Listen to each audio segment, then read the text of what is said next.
Meus irmãos, bom dia. Hoje nosso estudo vai ser reduzido, certo? Vai precisar terminar um pouco mais cedo, então vamos correr, tá?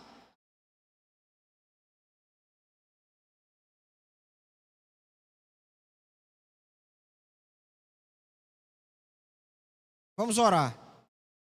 Amado Deus e Pai, obrigado por esta manhã que o Senhor nos dá. Louvamos ao Senhor por esse estudo. O Senhor esclareça o nosso entendimento e nos ajude em nome de Jesus. Amém. Irmãos, domingo passado eu comecei a falar desse tema, dinheiro.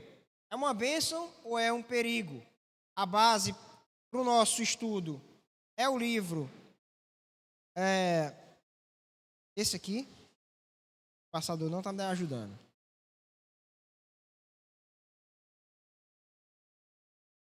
Do Paul Tripp, certo? Redimindo o Dinheiro. O livro não é grande, o autor retoma várias coisas várias vezes, então eu me limitei a 2 estudos só sobre o livro, mas a gente não vai parar aqui, porque semana que vem vai começar a estudar esse livro aqui, ó. Pensamento Econômico e Social de João Calvino. Como que Calvino, à luz das Escrituras, entendia o funcionamento social e econômico, tá? Vou resumir, é um calhamaço, a gente vai resumir, tá bom? Enfim, qual a diferença entre os dois? Esse aqui trabalha mais princípios gerais, esse aqui pega alguns princípios bem práticos mesmo, certo? Sobre diversas coisas, tá bom? Então vamos lá. Recapitulando, nós vimos os 4 fundamentos da nossa cosmovisão. Nós vimos que Deus é o centro do universo, não você.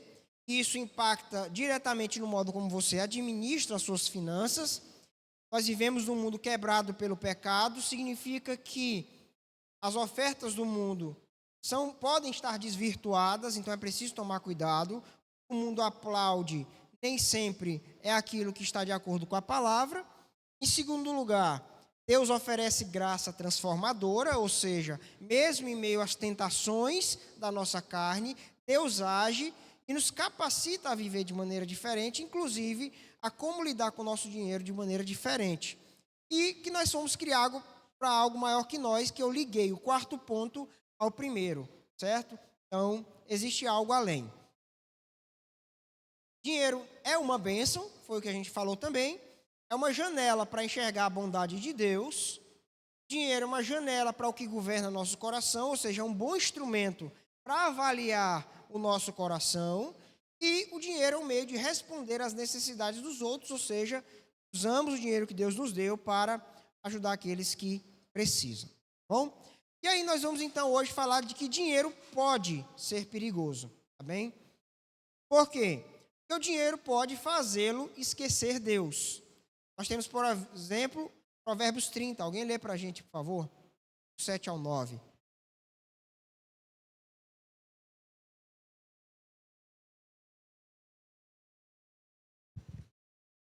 Para quem entrou agora, eu expliquei que a gente vai correr um pouquinho hoje, porque a gente precisa terminar mais cedo, tá?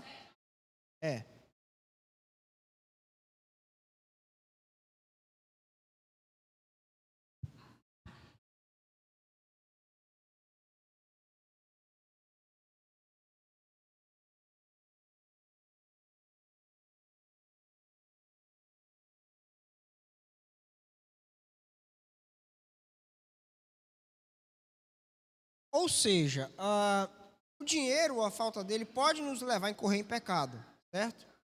Sendo um modo mais específico, em ter riquezas, em ser rico, não é proibido, mas há um perigo, é o da autossuficiência.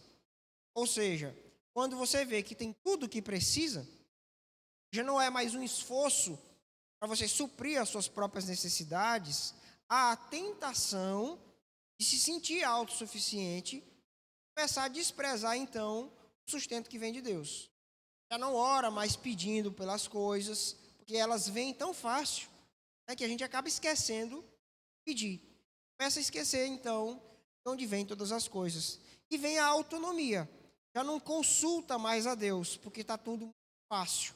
Então você esquece de onde vem, esquece que precisa de sabedoria para administrar essas coisas. Claro? Pode mudar o modo como você vê a si mesmo. Ou seja, a partir do momento que você começa a ter uma renda considerável, você pode se enxergar de maneira diferente. E aí o seu conceito de suficiente muda. É óbvio que quando a renda aumenta, nós queremos um pouco mais de deleite, e isso é muito bom, certo? O problema é que o padrão de suficiência começa a mudar. A gente começa a desprezar coisas mais simples, certo? Então, assim, é uma tentação que todos nós temos de ficar cheio de dedinho, índre, bom, parar com essas coisas. E também a ideia de que, porque assim, se acostumar com o que é bom é fácil, né? Mas quando a coisa aperta para voltar para a simplicidade é difícil. E esse é o dilema de algumas pessoas, porque às vezes tem o up na vida financeira, passa por um tempo de bonança e entra em crise quando há necessidade de começar a viver um padrão de vida menor, porque por alguma circunstância a renda caiu. E a pessoa se sente triste, insatisfeita. Ela antes talvez tinha aquela renda, se sentia realizada, mas agora que experimentou um padrão maior por um tempo, entra numa crise depois. É uma tentação que a gente tem também, tá? Pode enfraquecer sua determinação na luta contra o pecado, ou seja, o dinheiro pode remover restrições a práticas pecaminosas, ou seja, às vezes a pessoa não faz o que não presta só porque não tem condição de fazer. E aí o cara, não é raro o cara largar a mulher quando enriquece, não é assim? Troca por outra. Então, no fundo, o que parece é que o dinheiro a falta de dinheiro é uma restrição para o pecado. Mas agora que ele tem dinheiro em abundância, ele não sabe o que fazer e ele não busca a sabedoria em Deus para fazer o que tem que ser feito, ele começa a caçar a ideia do que fazer. Aí troca a mulher. Aí a mulher está lá comendo frango com ele a vida todinha, lavando a roupa dele, cozinhando para ele. Ele troca a mulher por uma mais nova, que não lava, que não passa, que não cuida de nada. Certo? Por quê? Porque agora ele pode sustentar uma mulher melhor. Como se aquela mulher que ele tem fosse o seguinte: rapaz, é o que eu dava para sustentar, agora eu posso mais. Certo? Então, às vezes, a falta de dinheiro pode ser uma restrição, ou não ser tanto dinheiro que Deus coloca. Então, quando Deus nos abençoa com abundância, a gente tem que tomar cuidado para não usar a abundância que Deus dá para usar mal aquilo. Isso serve só para o dinheiro? É claro que não, em tudo, certo? Às vezes você está chorando por falta de tempo, aí Deus te dá um emprego melhor, onde você vai ter mais tempo, e você usa mal o tempo, certo? Então, cuidado com aquilo que Deus tem concedido a você. Bom, e nós somos caçadores de tesouro, é o que o autor vai dizer. Texto para isso a gente vai mostrar daqui a pouco, mas a gente vai começar pelo texto de Mateus 6:24, que eu gostaria que alguém fizesse a leitura. Falando mais rápido, para ser mais sucinto e ganhar tempo, você pode falar se você tiver dúvida, tá? Alguém leia Mateus 6:24.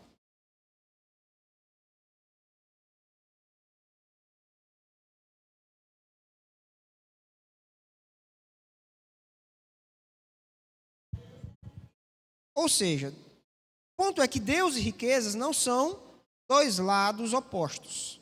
A pergunta é: quem é Senhor sobre a nossa vida? É possível ter riqueza e ter o Senhor como Deus como o Senhor das nossas vidas. Agora, a riqueza não pode se tornar o nosso Deus. Então, a ideia é que existem dois sistemas de visão. Que visão são esses? É o nosso sistema de visão espiritual, o modo como nós avaliamos as coisas espiritualmente, e a nossa visão física, é como nós contemplamos as coisas de um modo geral, o mundo físico e as circunstâncias nas quais nós estamos. Todos têm esses dois focos, certo? Esses dois sistemas de visão, diz o autor. Qual é o ponto? Qual é o papel de cada um deles? Nosso sistema de visão espiritual, ele tem o papel de orientação. Eu analiso tudo aquilo que é físico, palpável, à luz de qual sistema de visão? Espiritual. A minha perspectiva espiritual orienta o modo como eu observo o mundo no qual eu estou. Se a minha visão espiritual é sadia, é coerente com a palavra de Deus, eu olho apropriadamente para as coisas físicas, certo? E qual é o papel do nosso sistema de visão físico? Evidenciação. Por quê? O que nós fazemos na prática evidencia aquilo que nós cremos. Não é isso que Tiago fez ao escrever sua epístola? Até parece que Tiago está contradizendo Paulo, especificamente em Romanos, né? Porque ele dá uma ênfase muito grande nas obras.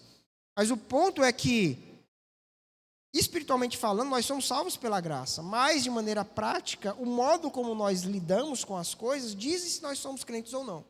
A mesma coisa carregamos para cá, certo? O que orienta a nossa visão são nossos olhos espirituais. Mas o modo como nós olhamos para o mundo físico evidencia a nossa saúde ou falta dela espiritualmente falando. Então, um crente que tem problemas no que diz respeito às finanças, que usa mal o seu dinheiro, isso evidencia que, espiritualmente falando, ele não está bem orientado. Pegaram qual é o ponto? Mateus 6, alguém leia, por favor, do 31 ao 34.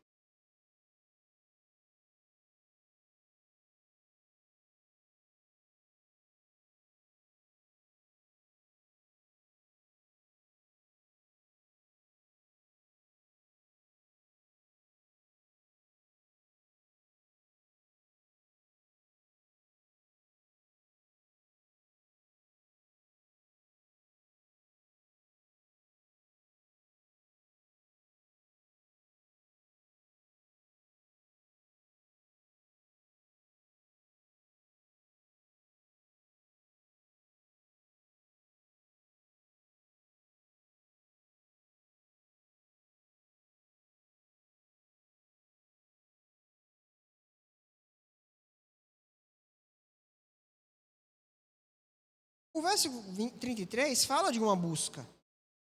E aí a ideia é que nós temos que buscar as duas coisas, certo? Mas qual é a prioridade de busca? O reino de Deus e a sua justiça. As outras coisas são buscadas. Elas serão acrescentadas porque nós vamos buscá-la, porque nós vamos trabalhar para consegui-las. Agora, a busca inicial é pelo reino de Deus. E o outro texto que eu quero ler é Mateus 13, alguém vai ler do 44 ao 46.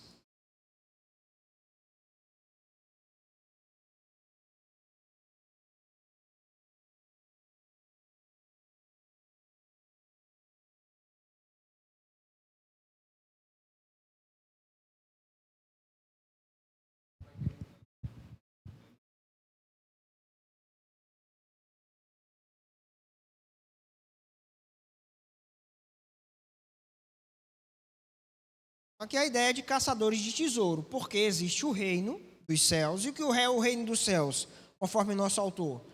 Plano gracioso de Deus para o seu povo e o mundo em que nós vivemos. Quem é o tesouro? É o próprio Cristo e sua oferta de perdão, resgate e transformação.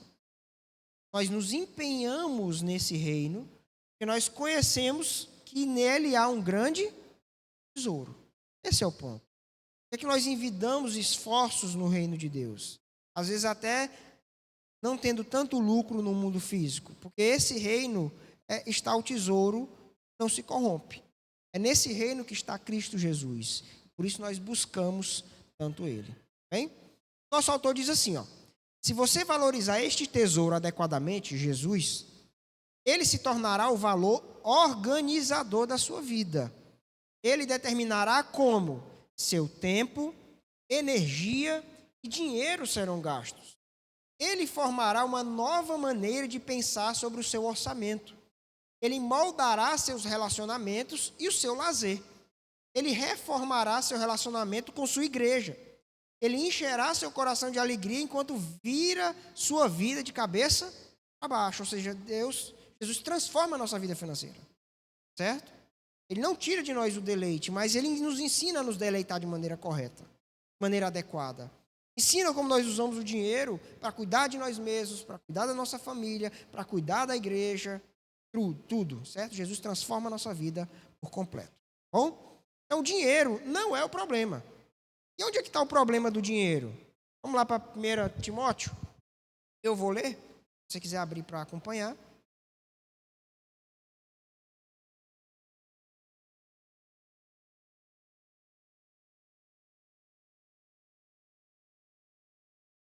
Seis. 1 Timóteo 6, a partir do verso 6, diz: de fato, grande fonte de lucro é a piedade com contentamento. Porque nada temos trazido para o mundo, nem coisa alguma podemos levar dele. Tendo sustento e com que nos vestir, estejamos contentes. Ora, os que querem ficar ricos caem em tentação e cilada, e em muitas concupiscências insensatas e perniciosas, as quais afogam os homens na perdição. Porque o amor do dinheiro é a raiz de todos os males. É o dinheiro que é a raiz de todos os males? É? O amor, dinheiro, certo? Então, o amor ao dinheiro é o problema. É amar o dinheiro. É um problema de quê, Tiago? Um problema de contentamento. Porque ele fala no verso 6 da piedade com contentamento. Quem ama dinheiro nunca está contente. Tem gente que está velhinho, está perto de morrer, mas não usa o dinheiro que tem. Por quê? Porque quer guardar dinheiro. Certo? Conheço gente na minha família que é assim. Vai deixar tudo para os filhos, mas junta cada centavo. É uma pessoa que faz endoscopia e sobe uma ladeira de pé e quer juntar dinheiro. Aconteceu isso na minha família. A pessoa foi fazer endoscopia, pessoa com 70 anos de idade. Aí um parente diz, olha, está aqui o dinheiro do táxi. Aí a pessoa chega lá na minha casa de pé. Subiu, andou 2,5 km. Rapaz, eu dei o dinheiro do táxi. Não, mas eu queria guardar. Então, assim, tem gente assim. Tesoura dinheiro e não gasta de jeito nenhum. Corre e deixa o dinheiro porque acha que é um prejuízo desfrutar do dinheiro. Certo?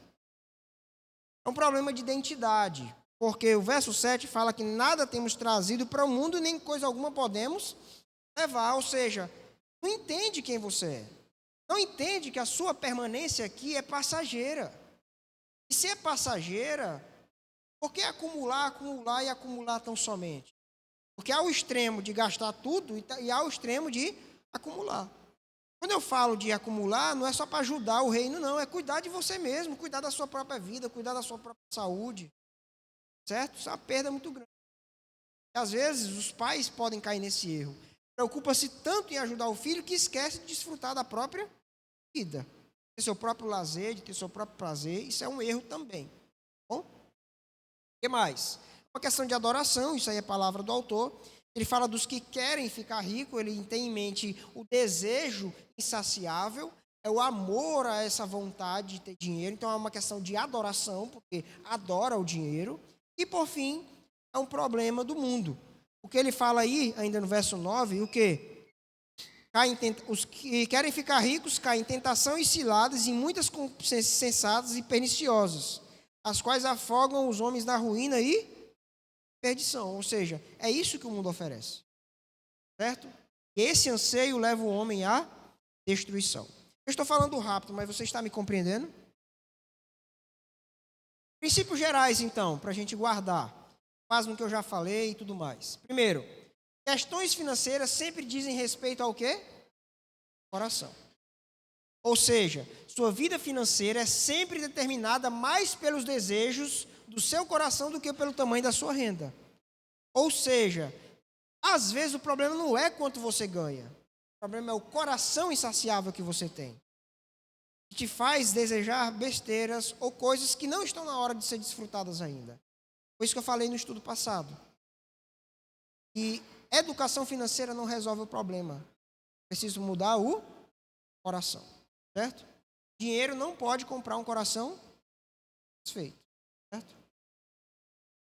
2. Questões financeiras envolvem identidade. Quem nós somos? Em primeiro lugar, nós somos santos.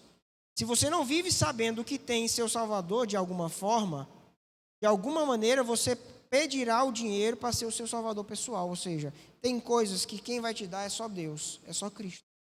Você está tentando encontrar no... Certo? A gente tenta encontrar isso em marido, esposa, filhos. Nossa satisfação está. Nós somos santos, temos que lembrar disso. Mas também somos pecadores. A razão pela qual qualquer um de nós faz escolhas financeiras erradas e nos coloca nos problemas financeiros resultantes pode ser encontrado no pecado que ainda vive em nossos corações. Então você foi alguém restaurado, mas você tem que lembrar que você é pecador, que você tem tentações. Razão pela qual a gente faz besteira com o nosso dinheiro às vezes. Bom? Terceiro princípio. Você não conserta dívidas com orçamento, isso nós já falamos. O orçamento é uma ferramenta. Alguma coisa está errada aí. Mas não pode resgatar você de si mesmo. A sanidade financeira não começa com o orçamento, mas com uma confissão humilde, honesta e sincera, sem desculpas ou transferência de culpa. eu já tive que lidar com problema financeiro dentro de famílias, em outro ambiente. E a questão toda, tinha que lidar com essa questão do coração. Porque na família tinha uma pessoa muito organizada financeiramente, mas havia outra totalmente desorganizada. Essa pessoa precisava ser realinhada no seu coração. Porque o que essa pessoa tinha de dificuldade era o fato de que ela tinha amigos com um poder aquisitivo maior, e ela tinha o desejo de viver como os outros vivem. Não dá. Não é porque você tem um amigo que tem muito mais dinheiro que você vai conseguir fazer as mesmas coisas que aquela pessoa faz. A ideia do pinto querendo andar com pato, né? Nadar com pato. Não dá certo. Dá para ser amigo, com certeza, mas o padrão não é o mesmo. Bom? A generosidade é um dos objetivos de Deus para o seu dinheiro. Nunca é um acidente quando Deus coloca necessidade em seu caminho. Em vez disso, é uma oportunidade em um chamado. Então, se Deus coloca pessoas necessitadas no seu caminho, Ele está te dando a oportunidade de agir. Você não pode deixar essa oportunidade passar. Assim como um bom investimento não se deixa passar, um necessitado também não se deixa passar. Deus está colocando ele na sua vida para você ser bênção na vida dele. Bom? Caminhando então para o fim, algumas aplicações. Primeiro, base nesses dois estudos que eu dei. Teologia tem implicação aonde? Nas finanças também. Tá? Há todo um escopo teológico por trás de como nós lidamos com o dinheiro. Segundo lugar, dinheiro não beneficia apenas materialmente, ele também tem impacto na nossa vida espiritual. Pode usar o seu dinheiro para o seu crescimento espiritual também. Tá? E por fim, os males do dinheiro não são inerentes a ele. Como a gente já falou, o problema é o amor ao... Bom? Meus irmãos, a gente conclui por aqui, porque nós vamos ter uma assembleia ainda. Vamos fechar os nossos olhos e vamos orar. Deus, obrigado por esse estudo. Obrigado por essa reflexão que o Senhor nos deu. Pedimos ao Senhor que abençoe nossas vidas, nos torne sábios para lidar com o nosso dinheiro, para lidar com as nossas vidas. É o que pedimos em nome de Jesus Cristo. Amém. A partir do domingo que vem, com a graça de Deus,